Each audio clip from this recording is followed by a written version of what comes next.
Hello everyone! Annyeonghaseyo! A day in our lives as a married Korean and Filipino couple living here in Japan. So for today's vlog is ang aming moving day, but actually this video is matagal na, but I wanna share to you guys kung paano kahirap maglipat dito sa Japan. So nung move kami na yung nag-pack para hindi na kami magbayad for packing things kasi pag hindi kayo mismo yung magpapack, may additional fee kayo. And yung mga blue na to, kasama na to sa fee na binayaran nyo sa mga mover.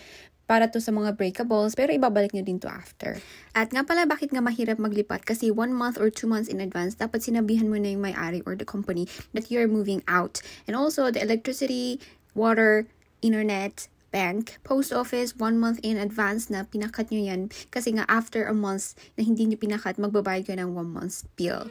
At yun na nga, naloka si Inday Michelle kasi nagbayad kami ng 4 months electricity kasi nga sa sobrang busy namin, kala namin wala na kami ibang gagawin. And anyway, fast forward, ayan, nakalipat na rin kami sa aming bagong bahay.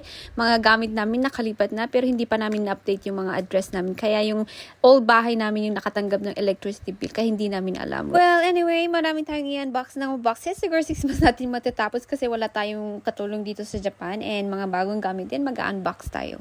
And dito pala sa Japan, maraming mga bahay ang mayroong tatami, which is we don't like it because we need to clean it every day. So, bumili kami ng parang wood floor mat para isahang linis and easy to clean and it looks so nice. So, this wood is really heavy. So, we have to be careful because tatami is very expensive in Japan if you destroy. And this is how it looks like after. Oh, diba? It's perfect. So, since wala nga kaming gamit and we want to invest for new items because we are a new couple as well. So, we went to a showroom here in Tokyo which all the items, furniture that you want, designs and everything, mahahanap mo dito and their own sale. Sinakto lang talaga namin na sale sila para makukuha kami ng discount kasi medyo madami-dami kaming bibilhin. And dito pala sa Japan, yung king size bed nila meron man pero ang mahal na Lord. Kaya ang hinahanap namin is yung parang malaking bed kasi nga yun yung wish ni Ajushi, ang ating oppa. So malaking bed daw para malaki yung space. At dahil nga malaki yung place na to, ang tagal namin dito, parang whole day kaming nag-iikot dito. Well, ang kagandahan naman dito is maraming upuan and meron silang rest area. And also, pinakamaganda, walang sumusunod sa'yo. So, you have the free time and all the time to see the items that you want. And if you like the items, saka mo na lang sila tawagin or kung may question ka man, then saka kanila tutulungan. Well, that is a very good shopping, stress-free shopping for me. And alam mo yun, hindi ka talaga nila pipilitin na, ito, bilhin mo to kasi maganda, bilhin mo to kasi, inupuan mo na. Well, it's up to your choice and they will give you the best choice and best customer service basta nandito ka sa Japan. At may pakis pa sa ating oppa. Napaka-sweet nga naman. So, ayun na nga, tapos na kami sa aming shopping and we're going to sign the contract. Charot, hindi siya contract. Kung saan nila i-deliver ang aming shopping. It's free delivery and it takes a month to get the shopping or the items that you got. At sabi ko nga sa inyo, Japan has the best customer service. Meron pa silang pa-free tea, hot or cold, and free candies while waiting for your payment. Charot. Yun na nga. So, wala nga akong magawa. So, magtiti muna ako. Magiging feeling prinsesa muna ako dito.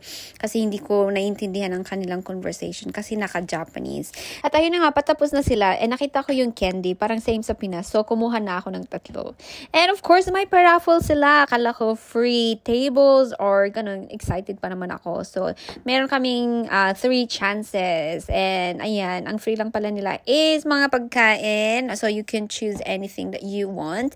So, why not, diba? At dahil nga matagal kaming namili, nagutom kami. Iba talaga pag mag-asawa, parang hindi kayo magkakatugpa ng mga choices. So, anyway, pumunta kami dito sa Prince Plaza Hotel. Ito ay isang buffet restaurant, so you can eat all you can. But first, we had a reservation para sure na may seat kami. And yun na nga, dahil na gutom kami, hindi na kami makapaghintay na kumain. Si ate, kala ko ipupunta kami sa aming chair, parang i-guide niya. Yun pala, itutour muna kami sa mga food area kung saan kami pwedeng mag-order, paano kami mag-order, ano yung mga pagkain. So there is like tour things bago kayo makakain. And ang daming food. At saka sa isip ko, titikman ko lahat ito, lahat ng nakahilirang pagkain. Of course, Filipino thing. Gusto kong tikman lahat. Meron pa silang cocktail bar, dessert area. Sabi ko, sige, I will gonna eat everything here kasi nga free only and eat all you can. So, we're gonna start our food and first of all, we have to order our drinks first. So, ayan, chibugan na. Oh my gosh. So, pumipili kami talaga kung ano yung una namin kakainin. Hindi kami makapili. So, inuna namin itong meat. So, of course, meat is very important. Ang sarap nito. Nakailang balik kami to promise. Pero, yung serving nila parang ang onti talaga. Parang, oh my God, this is luxury. Charot. So, ganyan talaga sila mag-serve. So, uulit-ulitin mo talaga yan. Pero okay lang yan kasi nga only. But this is my favorite food. Yung my crab and oyster and some parang pork. Ang sarap talaga nito. So, anyway, wala nang balik-balikan. In-order na naming lahat para isang upuan. And this is our food. It's so delicious talaga. Hulaan nyo kung nakailang balik kami dito. Nakailang balik na talaga kami. Kasi kahit small serving sila, nakakabusog talaga. At saka ang sasarap ng mga meat. Different kinds of dishes, different kinds of luto. So if I have a chance and recommend this restaurant, I'm gonna really recommend this restaurant. And here we are enjoying our food. Kunwari lang para sa aming Insta. But ang sarap talaga. Sabi ko nga kakainin ko lahat. So our next one is our dessert.